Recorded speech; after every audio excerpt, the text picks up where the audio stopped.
tentunya dalam sebuah organisasi komunikasi itu penting ya, dari berbagai macam unsur jajarannya ya. Kalau saya boleh sederhanakan, biasanya dalam sebuah organisasi itu kan ada ketua, ada sekretaris, dan juga ada bendahara,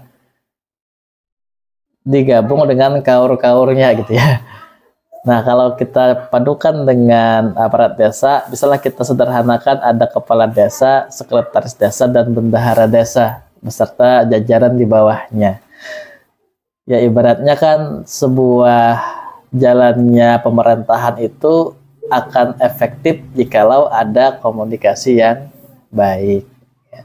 Misalkan dalam hal musyawarah dalam pekerjaan, kira-kira apa target kita yang belum tercapai. Nah, kemudian kita komunikasikan, kita coba cari jalan keluar bersama-sama. Misalkan komunikasi antara kepala desa dengan sekretaris desa. Wahai sekretaris, kira-kira sampai mana pekerjaannya gitu kan?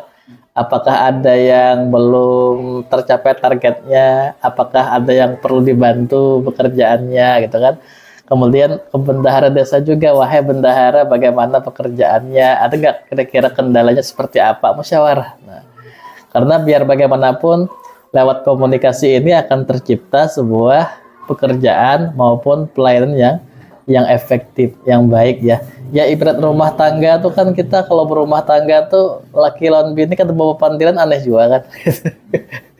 Berdiaman gitu kan aneh gitu. Pasti ada komunikasi di dalamnya ya. Ya sama seperti sebuah organisasi ya, entah itu organisasi sekolah, kampus, termasuk pemerintahan desa. Komunikasi itu penting. Dan biasanya bisa kita mohon maaf, bisa klik OK dulu deh HP-nya. Klik OK ya. Iya, oke. Nah, biasanya kan ini kita padukan dengan rapat-rapat biasanya. Nah, ada rapat desa, ada rapat ya macam-macam untuk musyawarah kira-kira apa yang perlu dikerjakan. Nah, jadi intinya komunikasi itu sangat penting untuk melihat bagaimana target program yang sudah jalan, dan tentunya kalau ada permasalahan kita bisa musyawarahkan kemana jalan keluarnya bersama-sama. Secara pengelolaan administrasi desa itu biasanya ada profil desa yang terupdate ya. Profil desa itu bisa kita petakan seperti bagaimana sejarah desa tersebut ya. Bagaimana sejarah desa dari pengurus, atau mungkin bagaimana sejarah desa dari bentuk karau, itu ada profilnya ya. Dan tentu juga setiap organisasi, baik itu sebuah organisasi kampus atau mungkin seperti pemerintahan, itu ada visi misinya. Apa visi dari desa dan bagaimana misi untuk mencapai visi tersebut. Kemudian profilnya itu adalah keadaan penduduk. Kira-kira berapa jumlah penduduk desa Pamurus, berapa jumlah penduduk desa Buntu Karau yang terupdate. Karena biasanya kan yang namanya kita warga masyarakat ini terkadang ada pendatang. Misalkan ada orang yang menikah nih, ternyata diamnya di desa Pamurus, artinya ada warga baru. Nah kan, atau mungkin ada yang pindah ke Perancis mungkin misal gitu ya. Akhirnya artinya ada penduduk yang memang berkurang gitu ya. Biasanya kan ini ada kelahiran, ada kematian, ada mungkin perpindahan, atau mungkin ada warga baru yang datang. Musim pernikahan, misalkan musim-musim habis Idul Fitri kan banyak yang kawinan misalnya. Datang warga baru di sini kan, bertambah penduduk biasanya. Atau mungkin adanya pembangunan rumah yang baru. Jadi ada keadaan penduduk. Kemudian juga ada profil mata pencaharian yang terupdate ya. Kira-kira desa Pamurus ini warganya mayoritas begawe apa gitu kan. Oh, sebagai guru, sebagai pedagang, sebagai apa, dan sebagainya. Dan juga pendidikan. Nah, berapa kira-kira data pendidikan Pamurus atau mungkin di Buntu Karau? Yang SD sederajat berapa, SMP sederajat berapa? Memang ini perlu adanya pendataan yang terupdate. Bagaimana caranya? Adanya komunikasi yang baik ya kepada warga desa secara berkala ya. Karena biar bagaimanapun kan yang namanya kita hidup nih pasti ada perubahan-perubahan. Dalam setahun aja kira-kira bisa ada yang lahir warga baru nih, siapa yang beranak nih, nah datang pulang penduduk baru nih, itu beranak kan ini juga tambah penduduk gitu. Nah itu ya, dan lain-lain. Jadi adanya profil desa yang terupdate, dan ini bisa kita jalankan dengan cara adanya perpaduan komunikasi yang baik. Biasanya dibantu oleh RT. Misalkan ada kan tamu wajib lapor RT, nah gitu kan. Atau pendatang wajib lapor RT gitu. Jadi ketika ada pendatang yang baru itu bisa kita lihat apa namanya, bisa melapor ke RT. Ini warga baru gitu. Nah biasanya para pendatang ini, kalau saya pribadi itu kalau saya datang ke desa yang baru, saya pernah jadi warga desa Tangga Ulin ya selama hampir 20 tahun karena saya lahir di situ ya. Pernah jadi warga desa Palampitan, nyawa toko 2 tahun situ. Pernah jadi warga desa Jumba karena apa namanya, waktu nikah itu ngontrak 2 tahun situ.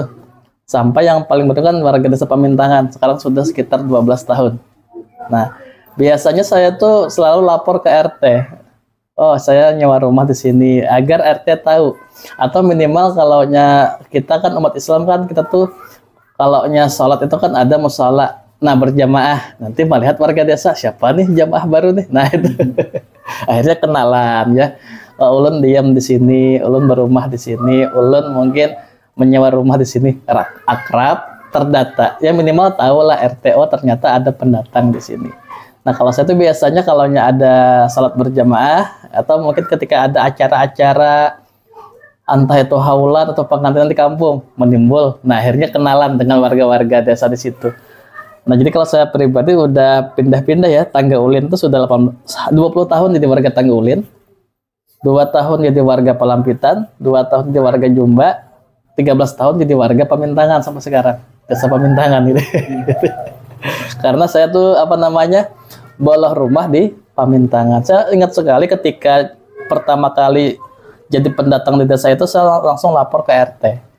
Lapor ke RT untuk membangun rumah di sini. Nah, artinya warga baru.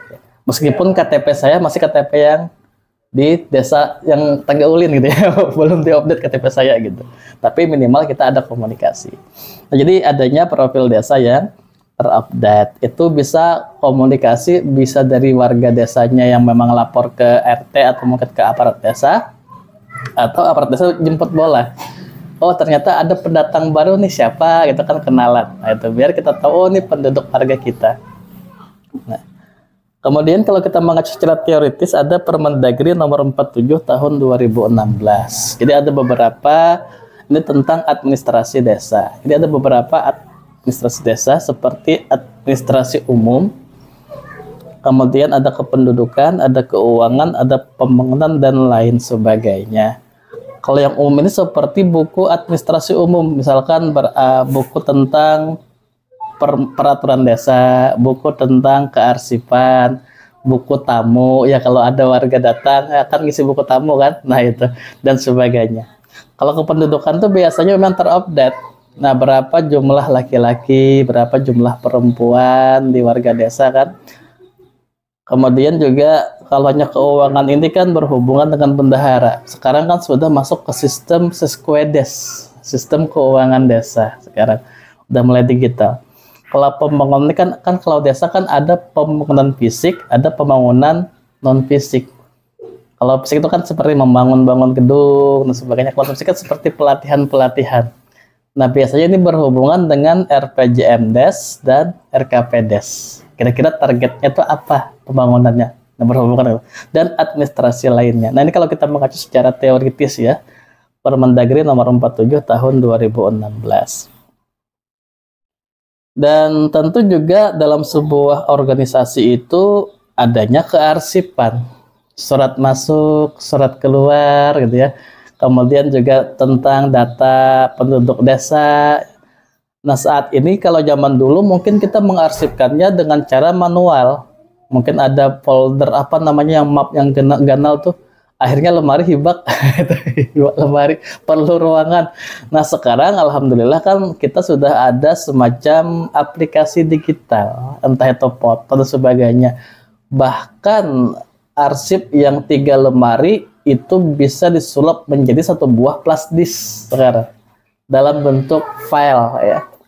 Yang dulunya kita mungkin menyimpan berkas-berkas arsip dalam satu ruangan penuh, ternyata sekarang bisa disulap menjadi satu buah hard disk dalam bentuk file.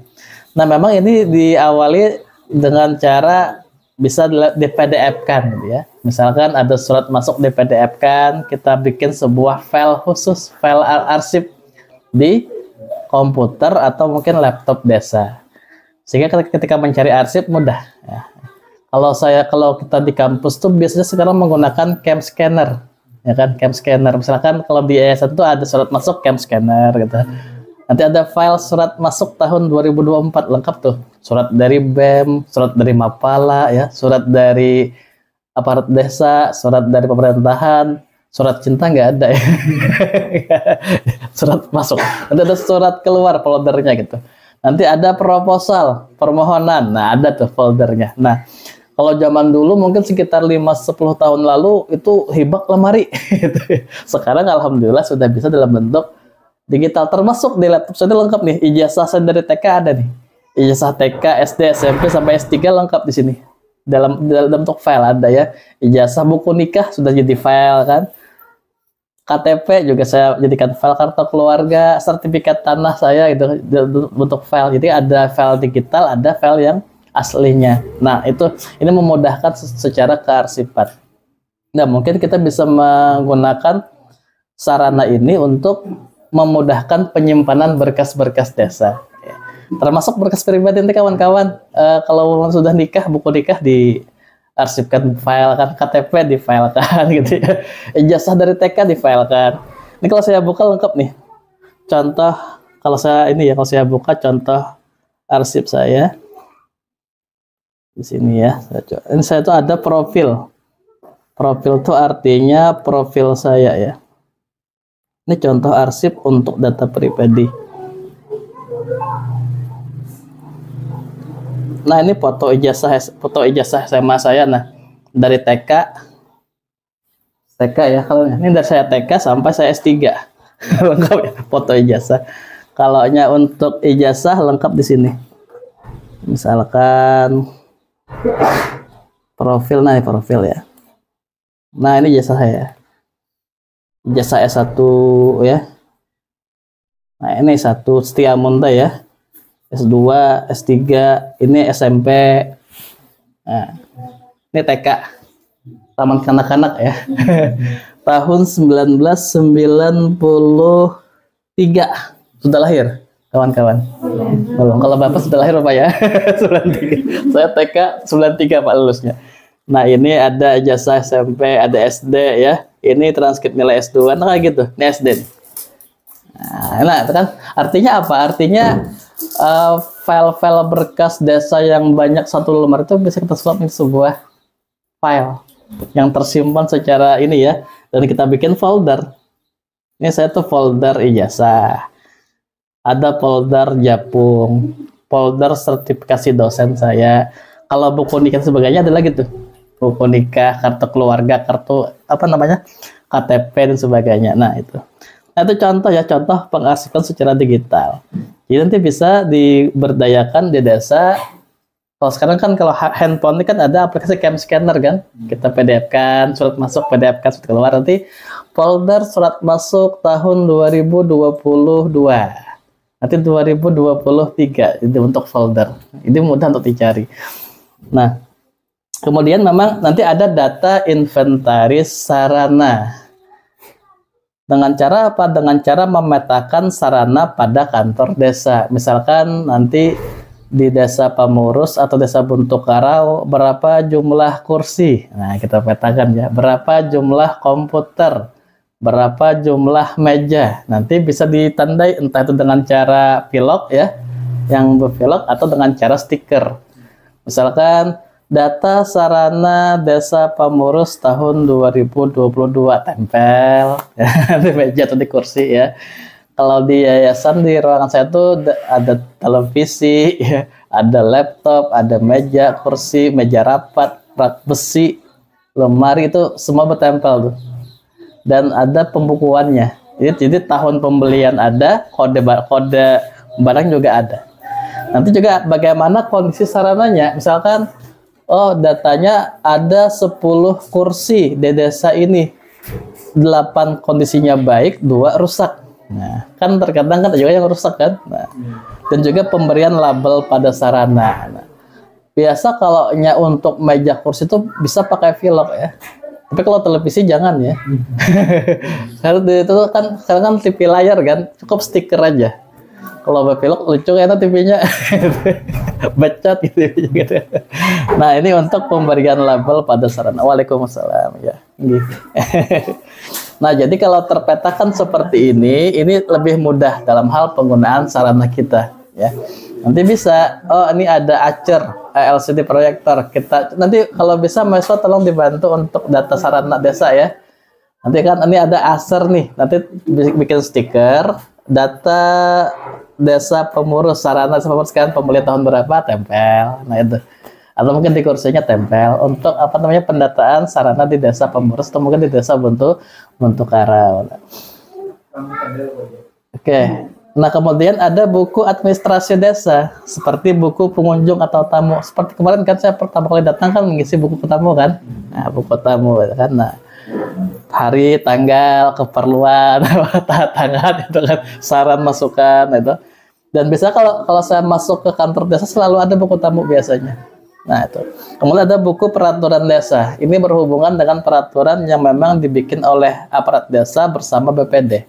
Misalkan peraturan desa tentang apa, itu kan dituliskan. Buku inventaris sarana ternyata itu.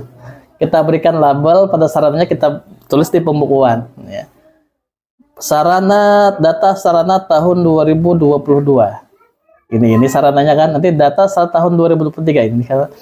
Buku penduduk. Nah, artinya berapa jumlah penduduk di desa Pamurus atau di Bentuk Karau. Laki-lakinya berapa, perempuannya berapa. Dan biasanya selalu terupdate nih, tiap tahun selalu berubah. Karena ada pendatang, ada mungkin yang lahir, ada yang mungkin meninggal, selalu berubah biasanya. Ya. Ada buku administrasi keuangan desa, ini berhubungan dengan bendahara. Misalnya. Dari rencana anggaran, berapa pengeluaran, berapa pemasukan gitu ya, dan buku pembangunan desa. Ini beberapa buku yang berhubungan dengan administrasi desa. Nah intinya memang ini secara teoritis ya, secara teoritis dan bisa kita aplikasikan dalam organisasi manapun. Bisa di desa, bisa atau mungkin di organisasi juga bisa ya. Adanya pengelolaan administrasi yang efektif. Ada 2 perusahaan lansia sama balita. Nggak apa didekatkan aja apa? Taruh di lantai ya. Mas semalam tuh ada juga membantu membuatkan data apa namanya Pak? Prodiskill. Oh, skill. Nah, mendata itu. Jadi ada BKB sama BKL kah? Posyandu apa? Posyandu lansia. Oh, BKL, posyandu lansia ya, sama? Pospindu itu lah. Oh, Pospindu ya. Bina Keluarga Lansia BKL ya. Kalau lihat di sini strukturnya sudah ada tuh BKL. Nah, kan Posyandu Lansia Lestari. Itu udah bagus. Untuk remaja Pak, dividen itu bulan Februari. Iya, Februari. Itu yang balita apa ya, Pak? Yang balita itu ada ruang Pospindu, lansia dan remaja. Remaja BKR, Bina Keluarga Remaja kan. Nah, Baru di bulan Februari belum ada. Belum ada. Tapi tahun ini itu Tribina namanya kan? Tribina itu kan Bina Keluarga Lansia, Bina Keluarga Remaja, Bina Keluarga Balita. Biasa Pak di sini nggak Pak? Kayak ini nggak Pak? Kegiatannya apakah di sini kah atau di mana untuk? di bidan juga. Oh di bidan, ya. Ya alhamdulillah jalan aja kan. Kan sebulan sekali kan tuh kan kegiatan misalnya 1 bulan sekali. Yang ramai tuh kadang kalau BKL itu kan senam bersama aja itu kan. Itu senam bersama, ada diskusi tentang pernikahan dini kan, BKR kan remaja kan misalnya. Kalau balita kan ya posyandu kan, timbang berat badan anak. Sama itu PMT, pemberian makanan tambahan di balita, memenuhi gizinya kan. Jadi ada posyandu sudah, sama apa tadi? Yang data body skill. Oh. Di sini kalaunya ada warga mau menikah Pak, pakai itulah Pak, pakai apa aplikasinya sekarang tuh namanya? Lupa ulun namanya. Aplikasi apa tuh yang pendataan untuk menghilangkan stunting tuh? Ada. Belum ada. Oh belum lah. Oh iya. Kalau di kota-kota besar sudah ada Pak ya pendataan kayak gitu. Kota besar. Kalau di Buntukaro, apakah kita sudah samakah pos pintu apa aja? Posyandu sama jalah gitu. Nah membantu. Nah jadi para mahasiswa bisa membantu administrasinya ya. Nah kayak sarana tadi kan bisa dipetakan sarananya berapa, nanti diketik aja.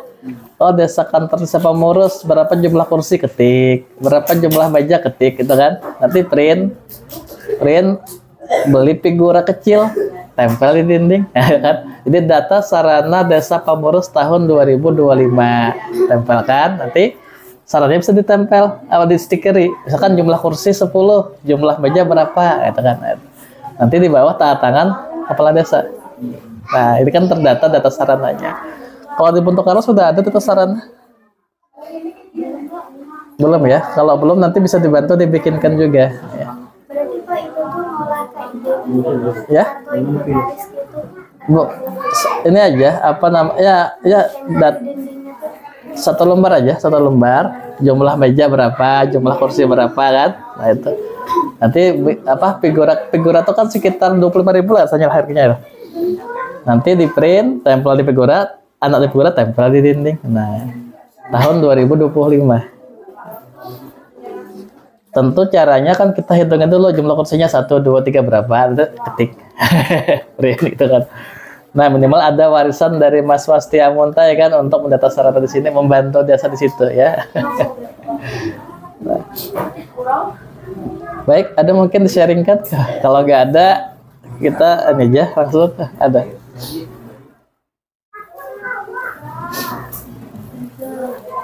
Ada mungkin? Dari masuk juga boleh kalau ada. Boleh dari masuk juga boleh ya.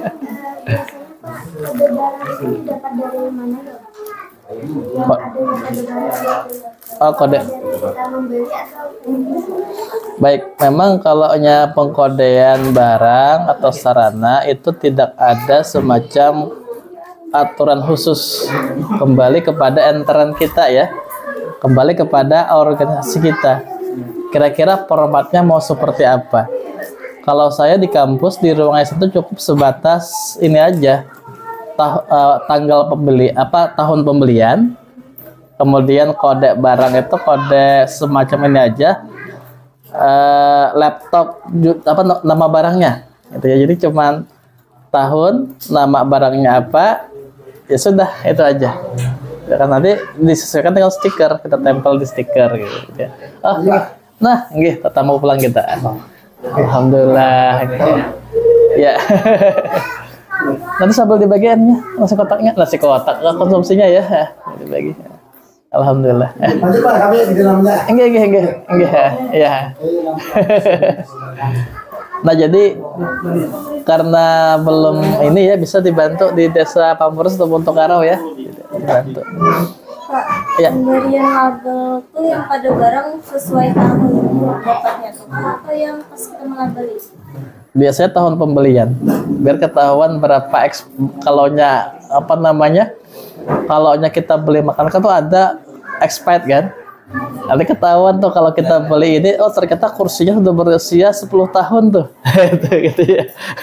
Udah apakah perlu dipelihara atau diupdate? Nah, itu kan ketahuan dari tahun pembelian. Contoh ini sarana Yayasan Mukti Muslimin tahun 2021. Artinya saya sudah pakai ini sudah sekitar hampir 3 tahun, 4 tahun hampir ya. Tahun 2021. Nah, nih. Yang sebelumnya tahun 2012, sarana laptop Esen tahun 2012. Akhirnya sampai berapa tahun saya pakai? 2021. 9 tahun laptopnya kata dipertahankan. 9 tahun pakai laptop sebelumnya kan, digantilah dengan laptop yang ini 2021. Ya, 9 tahun usia laptop saya masih bisa dipakai sebenarnya, tapi kan update-nya sudah ini memorinya tidak bisa menyesuaikan aplikasi-aplikasi yang sekarang. Zaman kita corona itu kan Zoom, Google Meet, malah laptop kata kau lalu kameranya ini kan pasnya di update gitu. Nah itu, jadi ketahuan expect-nya kapan. Nah ya kayak gitu ya. Kalau saya sarankan memang tidak ada format khusus, tergantung kepada intern kita. Tapi kalau saya itu bisa lewat tahun pembelian. Nah gitu ya.